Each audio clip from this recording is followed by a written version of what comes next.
Guys, in this video, what I want to do is teach you about warping. And what warping is in Ableton is essentially time stretching.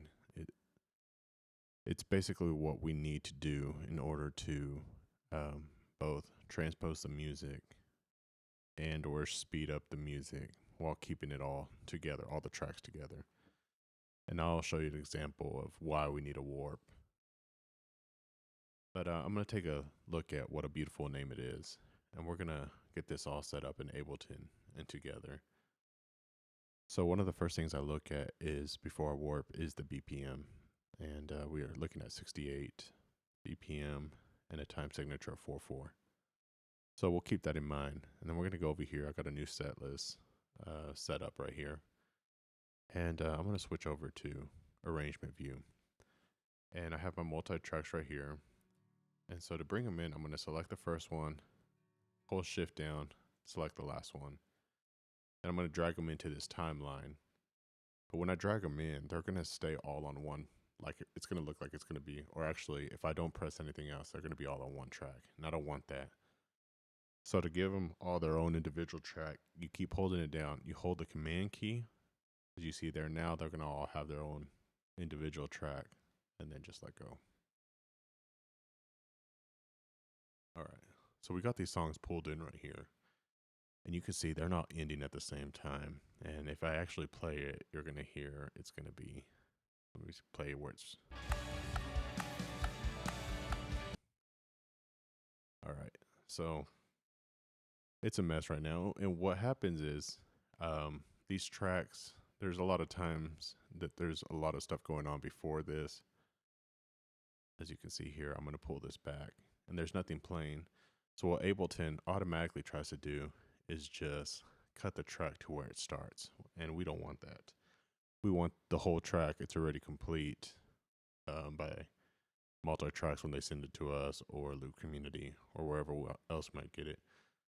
So I'm going to delete this and show you what we actually need to do. So to start off with, we go to Live, then we go to Preferences. We got to go to this Record Warp Launch section, and we need to take this Auto Warp long samples off, and just get out of that.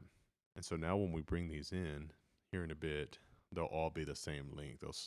It's not going to automatically try to cut out the sections or try to figure it out on its own.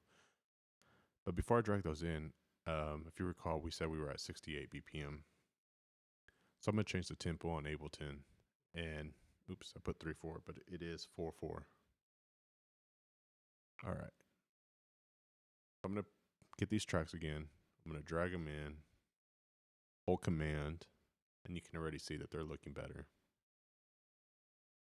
So I'm going to play this, and I'm going to turn on the Ableton metronome 2 with the click that's already on this track, wherever that click is.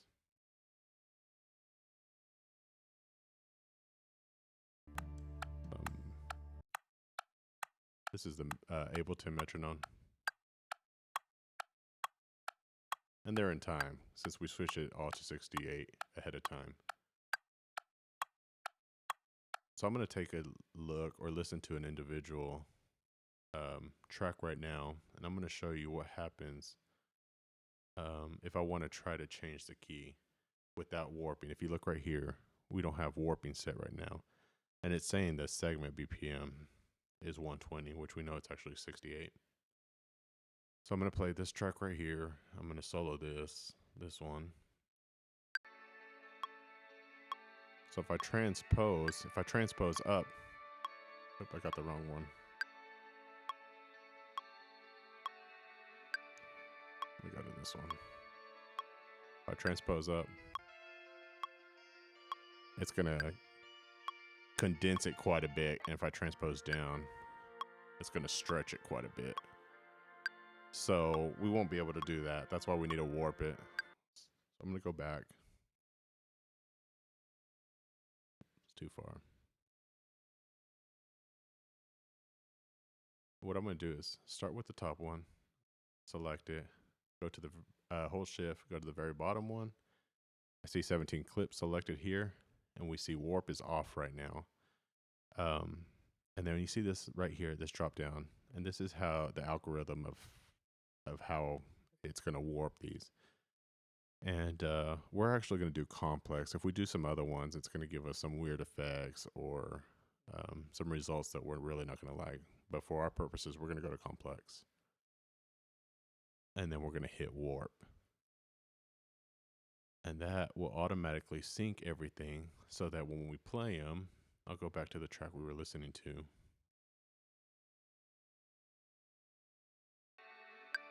So if I want to transpose, it still stays on time. Or if I want to speed up this whole thing, I can bring it up or bring it down. And this is all because we warped it into complex. So yeah, guys, that's warping.